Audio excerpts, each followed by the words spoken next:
everybody, I'm back again, and today I have a tag for you. I'm going to be doing the big book tag.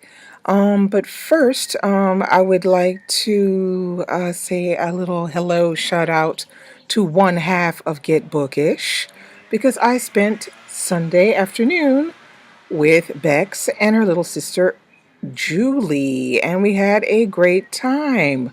So we went to the Musée d'Orsay, and we went to the Louvre, and we had lunch together, and we went to the Tuileries Gardens.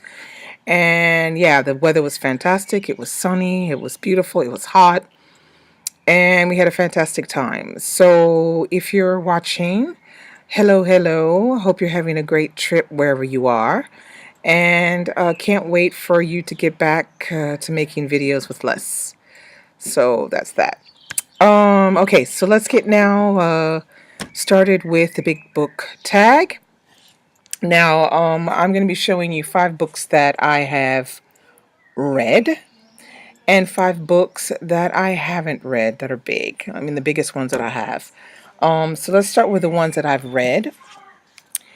And I'm going to start with this one, which is called I Am Charlotte Simmons. As you can see, it's a pretty big book. This is by Tom Wolfe, and this is a fantastic read. It's a little over 673 pages. I lost the dust jacket. I have no idea where it is. But this book is basically about a young girl who comes from the country in the U.S. and she goes to a university in a big town. And basically, you just read about all the stuff that university students in America get up to. And it's pretty interesting the way it's done. I mean, it's Tom Wolfe, so the writing style isn't necessarily the best. It's kind of journalistic and a little bit rigid, but it's still a good read. I enjoyed reading this one, and I actually read this one with my book club. I really liked it. Okay, the next book is called The Diviners. Now, The Diviners by Rick Moody. I read this years ago. I can barely even remember it. I might have to reread it. But I remember it being, the premise of the book is like a TV show. And the book contains lots of different characters, all kinds of quack, weird people, driven by all kinds of things, sex, money, love, whatever. And so it's a little bit of I think it's also a commentary on U.S. society and TV and that kind of thing. I read it so long ago, but I think I remember liking it. Yeah, pretty much. But I wouldn't say I think I liked it like a 3 star or something like that. Because I remember that there was something about it that bothered me. I can't remember what it is now. I might have to put this on the to be reread list. But I remember it being pretty interesting. All right, the next one you guys all know, Narnia. Yeah, this is Narnia, the Chronicles of Narnia, the signature edition. Okay, so as you can see on the inside, it's just like that. It's nothing, particularly interesting. But yeah, we have all of the stories in there. And Narnia was one of my books that I loved to read when I was maybe like 9 or 10. I was reading this and loving it. My favorite was the Lion, the Witch, and the Wardrobe. So yeah, that's my other big book. Next, I have another book that I did a review on right when I started doing videos in January, and it's called Cutting for Stone. This one takes place in Ethiopia, and it is fantastic.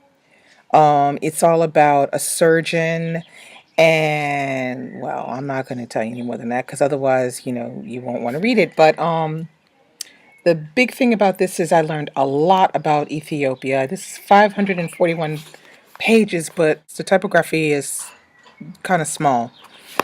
I remember in this one, the first 100, well, I guess 150 pages or 20 pages, basically the first part of the book, 100 pages, because like 109, and then you get to part 2. Part 1 is rough. to read. It's just not the best writing style. It's quite rigid and not that interesting. Maybe some people would say it's a bit pompous. But then I don't know, something happened on page 110, the beginning of part 2, changed everything, and I just could not stop turning the pages. I say thank God, otherwise I wouldn't have finished the book. But I finished it, and I absolutely I loved everything about it. It was very interesting. I learned a lot about surgery, surgery in a third world country, the historical background of Ethiopia. It's a really good book. So check that one out. And this next one is The Help, by Catherine Stockett. It's about 441 pages. I hated this book. Sorry, I hated it. I didn't like anything about it. It's the most historically inaccurate thing I've read in a while. But I didn't like it. But I read it fairly quickly, and I read it for my book club. And no, I didn't enjoy this one at all. I haven't seen the movie, but I don't know. Maybe the movie might be a bit better, but I just didn't enjoy anything about this book. It just seemed like a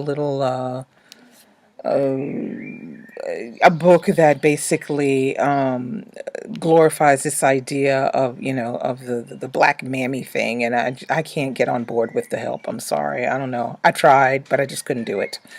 So that's my other big book that I read. Now we're going to move on to the books that I haven't read that I really want to, but just haven't. So we're going to start with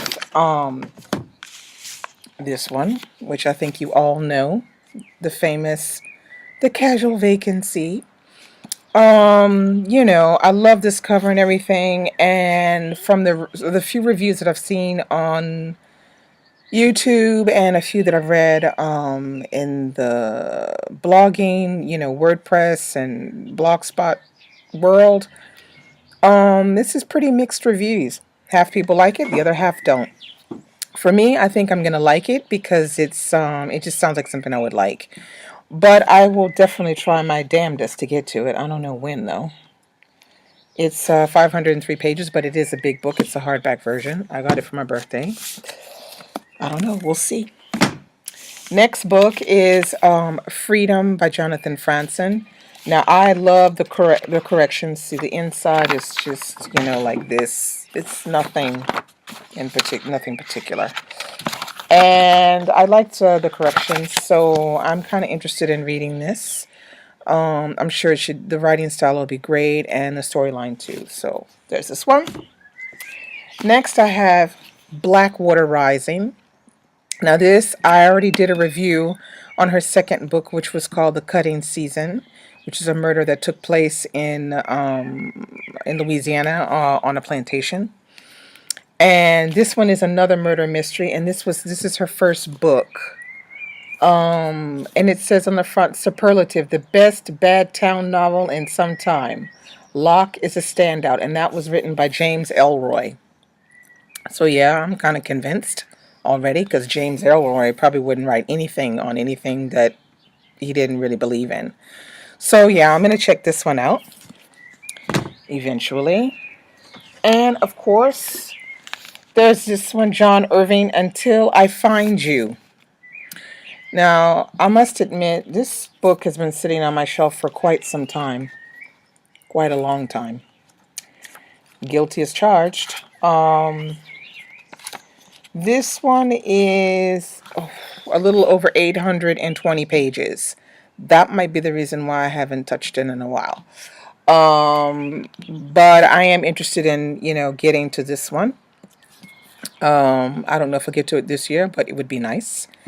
It's supposed to be good. I've heard a lot of good reviews on this one. So, we'll see. And last but not least, the one that you know the most, A Game of Thrones. No, I haven't read it. I haven't watched the TV show. No go yet. So, I was hoping to maybe get to this, I don't know, maybe in August when I'm on holiday.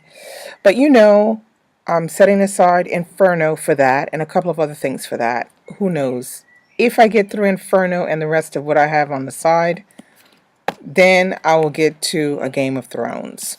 I guess you all know that it's like, I don't know, 800 pages almost, this one. Yeah. Anyway, I hope it's good. Everybody says it's good. And I'm not going to be spoiled because I haven't seen the TV show. So, yeah. So there's the book tag, the big book tag.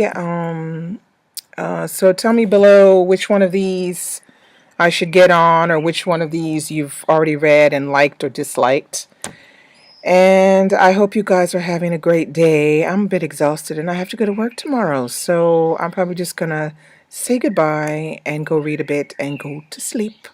Bye.